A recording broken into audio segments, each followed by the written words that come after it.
Layoffs and a credit card debt explosion is on the menu today, folks. Just check this out. From the House of Mouse itself, 7,000 jobs are getting cut. We knew this was coming, and they are enacting those layoffs.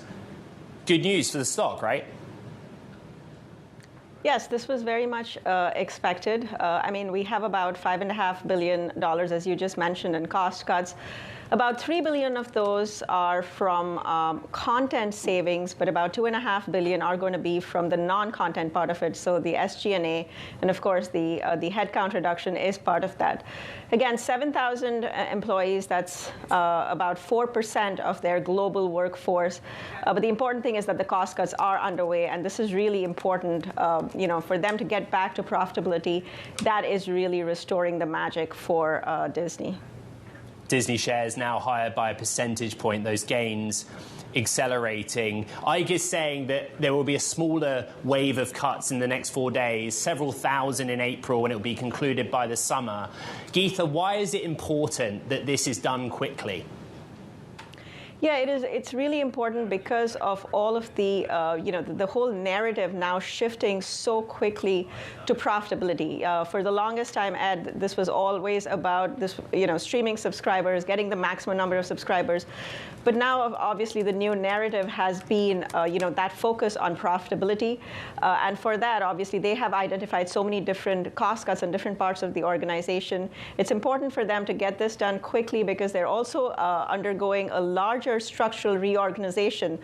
They're trying to simplify the entire operations with just, ESPN becoming its own segment. So it's important to kind of get everything, all their ducks in a row before, going ahead to Wall Street and telling the street that things are really taking shape.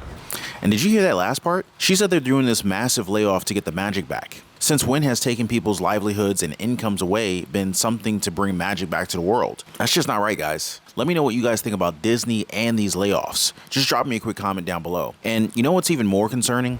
The fact that healthcare job cuts have already started, and it's only going to get worse in the fall. Plus, we're going to get into the nitty-gritty of household credit card debt and why I think that the Fed isn't being upfront with us about this whole situation. Basically, what's happening is the credit card debt is skyrocketing, and it's happening right before our eyes. It's like a ticking time bomb ready to explode at any moment, and the Fed's website is not reflecting this accurately. I know, it all sounds super gloomy and doomy, but hear me out, guys. It's important to be aware of what is really happening around us, how it's going to impact us.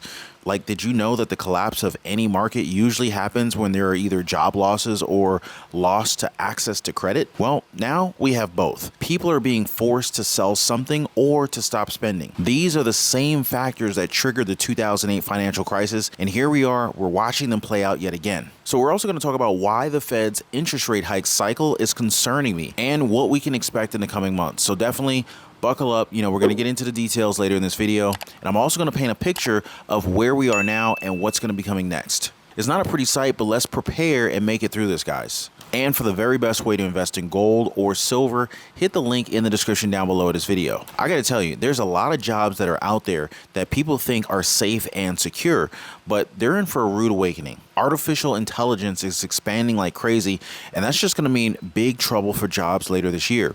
Case in point, so a lot of people think that the healthcare industry is a very solid industry to work in because, all the baby boomers who need care, right? But let me tell you, this is just not the case. I was at a hospital a couple of months back. They had an entire wing of it just shut down. Nearly empty rooms with just a recliner and a small table in each room, so whoever was in there could watch TV or read something while waiting. They were using this entire thing as a waiting area for patients waiting for discharge or for family to pick them up after they had been given release from the patient's rooms. Staff mentioned that they had a lot of traveling doctors and nurses filling in. Let me tell you, this economy is actively destroying the medical care system. Now the question is, are they doing this on purpose? Now check out this crazy report that I found on Zero Hedge. Healthcare jobs are up 65% in the first quarter of 2023.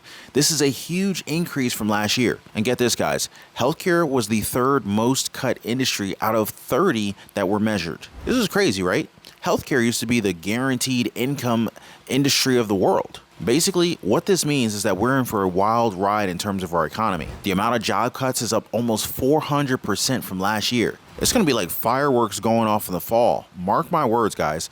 Buckle up, folks. We are in for a bumpy ride. Now, check out this article from CNBC that I think is super important. They titled it, U.S. credit card debt jumps 18.5% and hits a record $930 billion. Now, when you hear the word record or numbers not seem like the Great Recession, you know something is worth paying attention to. Basically, people are using credit cards to pay for things like food and rent, which really is not a good sign. The total credit card debt in the United States right now is sitting at $930 billion, which is an 18.5% increase from the previous year. Plus, the interest rates on these credit cards is crazy high, beyond 20% on average these days. Now, if you only make the minimum payments, it would take you over 17 years just to pay off $5,800 in debt, and you would end up paying over $8,000 in interest. That's just insane when you think about it. Now, I wonder how many people are out there that are dealing with this kind of debt. Let me know what you guys think in the comments down below. Now, I hear from people all of the time who are busting their butts just trying to get out of debt.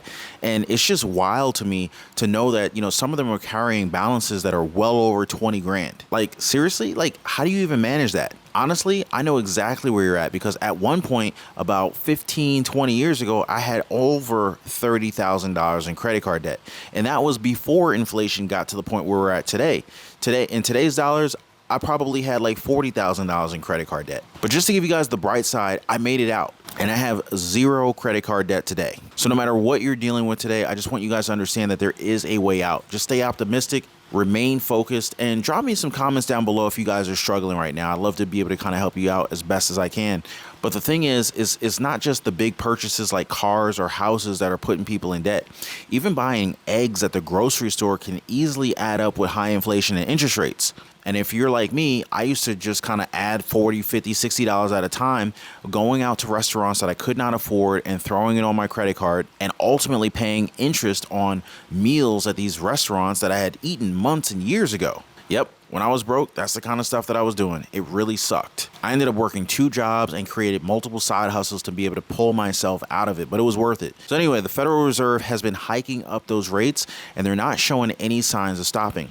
They're basically waiting for the moment when the average consumer cannot handle it anymore and starts missing payments. It's all pretty scary stuff, you guys. Now, if you look at the graph of the United States credit card balances, you can see that it's been steadily climbing ever since 2004. Now, back in 2008, when Lehman Brothers collapsed and the economy went into a massive tailspin, people started selling their homes like crazy because they knew that they could not afford to pay the mortgages anymore. The peak of credit card balances at the time was nowhere near what it is now, but even so, the Federal Reserve started raising interest rates soon after, and we all know exactly how that turned out. The Great Recession was a total disaster. Now, we're finding ourselves in a very similar situation, but with even higher debt levels and higher interest rates today than we faced back then. People are still struggling to make their minimum payments, and it's just a matter of time before things get really, really bad. It's pretty alarming to say the least. Now, remember when everything went crazy back in 2019?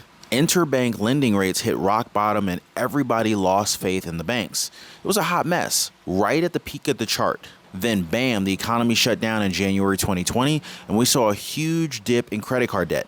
The government came in and gave people money to pay off their debts, stimulus checks, stimulus packages, PPP, EIDL loans, you name it. Plus, people were scared to spend because of all this uncertainty. But now, credit card debt is back up to crazy levels. I mean, look at this chart from the Fed showing the delinquency rate on credit card loans. The delinquency rate actually peaked after the 2008 crisis in 2009. Crazy, right? So why are we not seeing the same thing now? Well, that's because of these changes that were made in how these numbers were calculated. So the government, the Federal Reserve, and credit agencies have been redefining everything. Kind of like how they redefine like inflation, how they redefined a recession, and all sorts of other terms that they've conveniently renamed or redefined so that they don't have to admit what really is happening. Now, to give you guys an example, the definition of a recession was changed last year. This was done because the government wanted to change the perception of the economy, keeping people spending more money, racking up that credit card debt, keep the fear at bay. You know what I'm saying? Now, fear is the worst thing for central planners because it stops people from spending and it makes them question what the heck is going on. When people start preparing, they usually stop spending. They want to keep things going. So even though the delinquency rate is at an all-time low compared to, the past where it was high, it's important to understand why this is the case. Even though the delinquency rate is low, the average credit card debt and crazy high interest rates could cause just as big of a financial collapse as in the past. You need to understand that all of those dollars that need to be paid back could really mess things up and slow down credit expansion. And it's already happening with credit card companies and home equity lines cutting down available credit. Like, they might reduce your $10,000 credit limit down to just $5,000, or your $100,000 equity line on your investment property, maybe your single family residence, your piece of real estate. They might reduce your home equity line down to just $50,000 from $100,000. And I know for a fact some people only use their equity line for emergencies. But just imagine if a bunch of people are in emergency mode, it's going to be bad news for the economy. And it's also going to be bad news for anyone who's depending on that emergency credit line through their real estate. And so what I did in previous recessions, I pulled all that cash out. That way the bank couldn't deny my access to the credit because I had already pulled the money off. So no, it's not necessarily the smartest idea to rely on your home equity line as an emergency fund, because what if you go to use it and the bank yanks it away from you? That could be catastrophic. So check this out, guys. Household debt service payments as a percentage of disposable income are at all-time lows. But here's the problem. So the Federal Reserve, they keep changing how they're measuring disposable income. Now, I think they're getting trapped by their own data and get a little bit too prideful, thinking that they can just continue to manipulate the markets whenever they want. They're like chickens running around with their heads cut off. So yeah, the Fed says disposable income is at an all-time low, but what percentage are they talking about? They can't even get food inflation metrics right. They say it's only X, but when you go to the grocery store, everything's up by like 1,000%. So basically, the completely is unreliable, to say the least. This number was spiking up in 2007, right before the 2008 crash, and it did the exact same thing in 2000, leading up to 2001's stock market and housing market crash. So people need to be aware of these things. History doesn't necessarily repeat itself, but it certainly rhymes. Now, guys, I hope that you guys found this information helpful. Shout out to everybody who subscribed to the channel. And if you're not sure if your notification bell icon is on, please go ahead and double check. Make sure you do not miss out on future videos and updates. I've been getting a lot of emails from people talking about they want the latest updates, but they're not getting the notifications. So I want you guys to make sure that you are in the loop. Anyway, have a great day and get ready for the mother of all economic crashes. It is going to be a doozy. Now, of course, our goal is still financial freedom. Don't let them fool you with their charts and changing definitions. The economy is definitely in serious trouble, and we definitely need to be tightening our belt and preparing. Boost those income streams, jumpstart those side hustles and investments. Let me know if you guys want to learn any more about ways to recession-proof your finances. Hit me up in the comment section down below. But for now, that was today's credit card debt update and daily news report. Healthcare jobs getting cut, credit card debt reaching alarming levels, and what the Fed is not telling you about their rate hikes. Only the hottest information here on the Ron Yates channel. Appreciate you guys watching. Please be kind to one another. Make sure to check out the link in the description down below for the best way to invest in gold or silver, and I will see you guys on the next video.